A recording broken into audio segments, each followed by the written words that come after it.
নমস্কার বন্ধুরা, আপনাদের সবাইকে স্বাগতম জানাই আমার ইউটিউব চ্যানেলে। আপনারা হয়তো সুস্থ আছেন, ভালো আছেন। তো গ্রীষ্মকাল হয়তো আপনাদের ভালোই যাচ্ছে। তো স্বাস্থ্যের দিকে খেয়াল রাখবেন, একটু খুব গরম বেড়ে গেছে।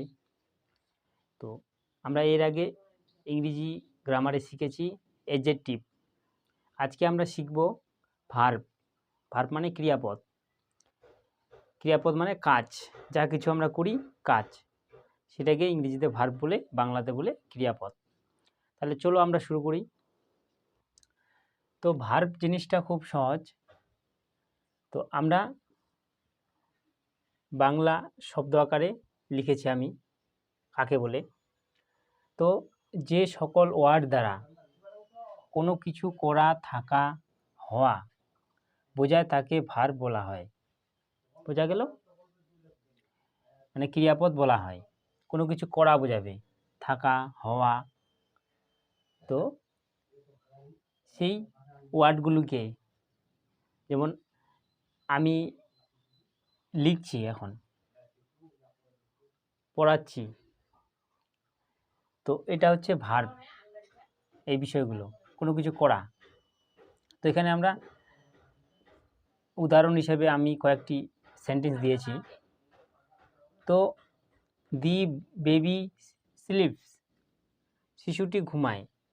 এই যে শিশুটি ঘুমায়, এই স্লিপ, এই ওয়ার্ডটি হচ্ছে ভার্ব। এটি হচ্ছে ভার্ব, VERB, ভার্ব। বোঝা গেল? স্লিপ, ঘুমাচ্ছে। তো 2 নম্বর উদাহরণে দি হর্স রানস, ঘোড়াটি দৌড়ায়। এখানে হচ্ছে রানস, এটি হচ্ছে ক্রিয়াপদ।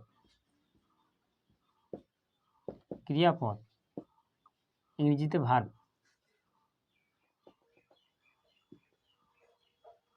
বোঝা গেল? তো এই ওয়ার্ডগুলি হচ্ছে ভার্ব। তাহলে ওপরের সেন্টেন্সগুলো লক্ষ্য করো। প্রথম সেন্টেন্স, শিশুটি কি করে, সেখানে উত্তর হবে ঘুমায়, স্লিপস। তো এটি হচ্ছে ভার্ব। খুব সহজ লাগছে না? খুব সহজ, ভার্ব বিষয়টা খুব সহজ। তো দ্বিতীয়তে আছে,